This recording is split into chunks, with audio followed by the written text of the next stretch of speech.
अब मैं यहाँ पे बात कर रहा हूँ बेटा अपने नेक्स्ट टॉपिक की, जो मेरा नेक्स्ट टॉपिक होता है demand curve. Sir demand curve क्या होता है बेटा? बहुत इजी चीज होता है डिमांड कर्व। हमने अब भी यहाँ पर बात करी थी किस चीज की, आपको याद होगा तो मैंने बात करी थी हमने बात करी थी डिमांड स्केड्यूल की। डिमांड स्केड्यूल क्या होता है कि ये एक टेबल होता है, table shows that consumer consume commodity at different possible prices, है ना। डिफ कमोडिटी की स्पेलिंग गलत क्या है? एक टेबल जो क्या बताता है, कंज्यूमर क्या करता है, कमोडिटी कंज्यूम करता है, या फिर इसको बोल सकते हैं consumer consume different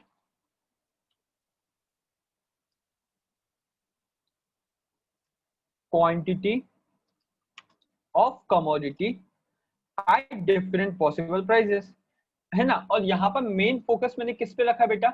main focus रखा है मैंने टेबल, एक टेबल पे, मतलब टेबुलर रिप्रेजेंटेशन पे। अब मैं अगर यहाँ पर बात कर रहा हूँ सर, तो मैं बात किसकी कर रहा हूँ? अब मैं बात कर रहा हूँ डिमांड कर्व की। और कर्व का हमेशा याद रखना, जब भी मैं बात करूं किसकी बेटा, यहाँ पर कर्व की बात करूं, तो कर्व मेरा होता है क्या? कर्व मेरा होता है सर, कर्व होता है graphical representation.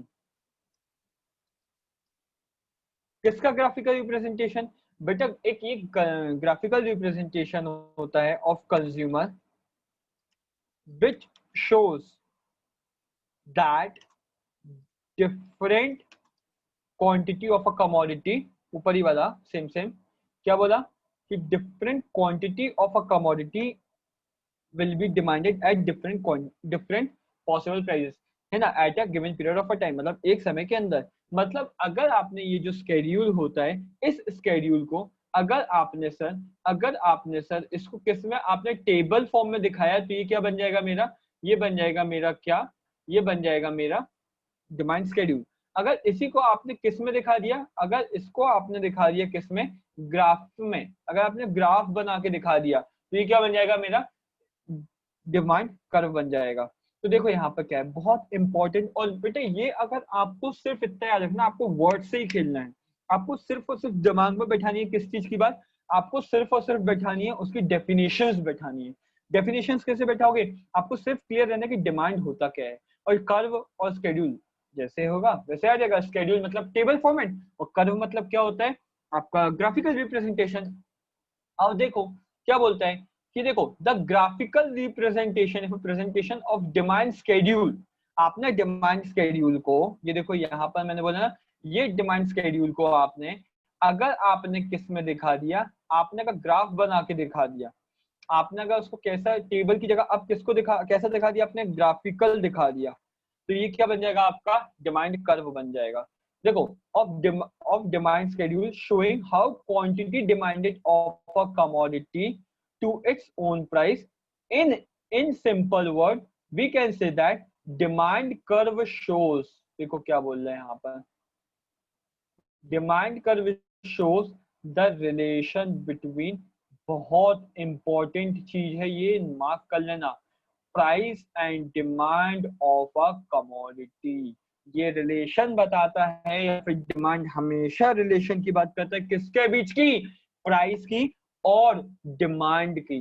That there is an inverse relation. बेटा बहुत इंपॉर्टेंट, बहुत ज्यादा इंपॉर्टेंट है ये चीज। क्या? ये एक इनवर्स रिलेशन, इनवर्स मतलब ऑपोजिट या फिर नेगेटिव भी बोल सकते हैं, किस चीजों के बीच में बताता है? आज ये बताता है प्राइस के बीच में और डिमांड के बीच में एक इनवर्स रिलेशन बताता है, जो ये बताता है कि जैसे जैसे आपके प्राइस क्या होंगे, इंक्रीज होंगे, वैसे वैसे आपकी क्या होगी? डिमांड क्या होती जाएगी? डिक्रीज होती जाएगी। एंड वाइस वर्सा, मतलब जैसे जैसे आपके प्राइस कम होंगे वैसे वैसे आपकी डिमांड क्या हो जाएगी? बढ़ जाएगी। अरे मेरी एक सिंपल सी बात सुनो, एक सिंपल सी बात थी। क्या बात थी सर? बेटा मैं ये बोल रहा था यहाँ पर, सपोज एक कंज्यूमर है, मान लो मिस्टर ए है ना, mister A is a consumer, है ना, he wants to purchase, मान लो क्या परचेस करना चाहता है ये, कॉफी, है ना, he want to purchase coffee powder, है ना।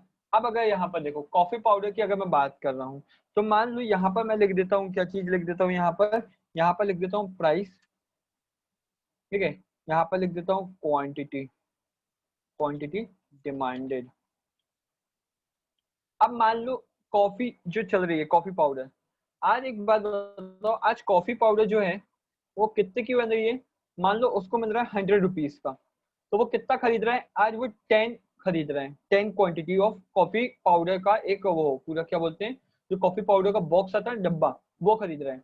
मान लो आज इसकी प्राइस हो गई 150, तो वो कितना कर दिया, अपनी क्वांटिटी 8 कर दिया।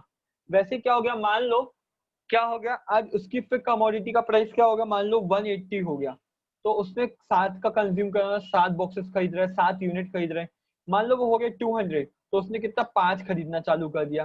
तो देखो यहाँ पर क्या है बेटा, आज डिमांड की बात करें, कौन, देखो यहाँ पर मैंने वही बोला कि सर आपकी डिमांड की बात हो रही है और किसकी बात हो रही है, प्राइस की बात हो रही है। और यहाँ पर क्या बता रहे हैं कि एज द प्राइस राइजेस, देखो यहाँ पे ये क्या है, ये प्राइस मेरा देखो बढ़ रहा है, ये प्राइस मेरा बढ़ रहा है, और क्या हो रहा है, मेरी क्वांटिटी क्या हो रही है, डिमांडिंग कम हो रही है। तो बेटा यहाँ पर याद रखना कि जब भी डिमांड होता है, डिमांड क्या बताता है, डिमांड बताता है रिलेशन, किस चीज का रिलेशन,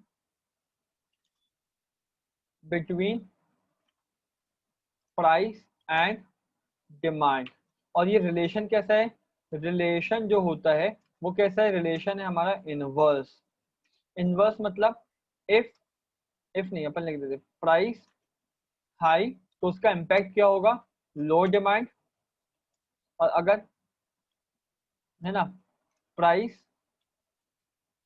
फॉल, या फिर प्राइस लो लिख देते हैं,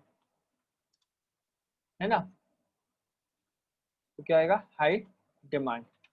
ठीक है, अब ये आ गया मेरा, आपने पूरा समझ लिया होगा क्या डिमांड कर्व, है ना, अपना पूरी डिमांड कर्व की बात हो गई। अब डिमांड कर्व देखो यहाँ पर मैंने जैसे आपको एक एग्जांपल दिया था उस टाइम भी, और अभी भी एक एग्जांपल है। देखो ये आपका एक ग्राफ है, ग्राफ क्या शो कर रहे हैं, देखो ग्राफ क्या शो कर रहा है आपको, ये आपका पूरा ग्राफ है, थोड़ा हाईलाइट कर दे रहा है, आपको अच्छे से दिखने लगेगा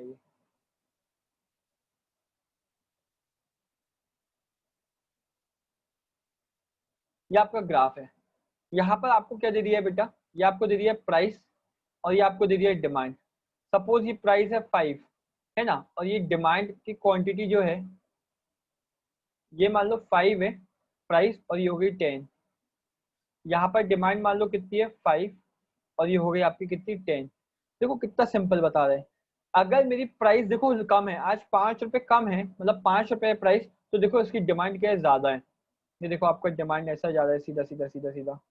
जैसे ही मेरी प्राइस क्या हो गई, 5 से बढ़कर कितनी हो गई, आज मेरी प्राइस बढ़कर 10 रुपए हो गई। आज मेरी प्राइस बढ़ के कितनी हो गई, 10 रुपए हो गई। अगर मेरी ये 10 रुपए हो जाती है, तो देखो मेरी क्या है, यहाँ पर देखो डिमांड कम हो गई, उल्टा बोल दिया मैंने, मतलब ये प्राइस है ना, अगर मेरी प्राइस क्या हो गई, इसको प्राइस की जगह अभी इसको डिमांड कर दो, 2 मिनट के लिए ये डिमांड कर दो, ठीक है। तो देखो क्या हुआ, जैसे ही मेरा प्राइस जो है, ये प्राइस हो गया, प्राइस मेरा बढ़ गया, ये प्राइस मेरा जैसे ही बढ़ा, मेरी डिमांड क्या हो गई, कम हो गई। तो ये देखो नेक्स्ट ग्राफ क्या बना अपना, ये देखो नेक्स्ट ग्राफ ये बना। इसका उल्टा क्या होगा, देखो इसका उल्टा कैसे होगा, अब आप बस समझो। देखो आज क्या है, मान लो आपकी प्राइस कितनी है, आपकी प्राइस 10 रुपए है, और देखो डिमांड कितनी है, 5 यूनिट।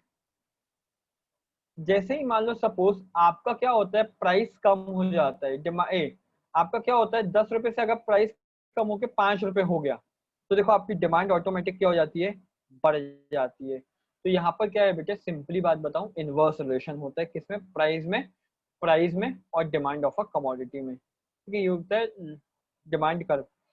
अब देखो यहाँ पर क्या बोल रहे हैं, यहाँ पर आपको बोल रहा है slope of demand curve. Slope of demand curve भी क्या होता है, सेम एज डिमांड कर्व, वही मतलब वही डेफिनेशन है। मतलब आप जब भी स्लोप ऑफ डिमांड कर्व का अगर कुछ आता है आपको कंटेंट लिखने के लिए कि डिफाइन या फिर explain slope of demand curve, तो उस जगह आपको क्या करना है, सबसे पहले आपको डिमांड कर्व की डेफिनेशन देनी है, फिर आपको ये समझाना है कि the slope of demand curve is estimated as change in P upon change in Q. This is the sign shows the inverse relationship. यहाँ पर आपको अगर ये नेगेटिव साइन शो किया गया है, नेगेटिव साइन क्या होता है बेटा, नेगेटिव साइन बताता है कि वो रिलेशन कैसा है, मेरा इनवर्स रिलेशनशिप है। ठीक है, मतलब प्राइस हाई लो डिमांड, लो प्राइस हाई डिमांड। ठीक है, अब यहाँ पर देखो डिमांड फंक्शंस,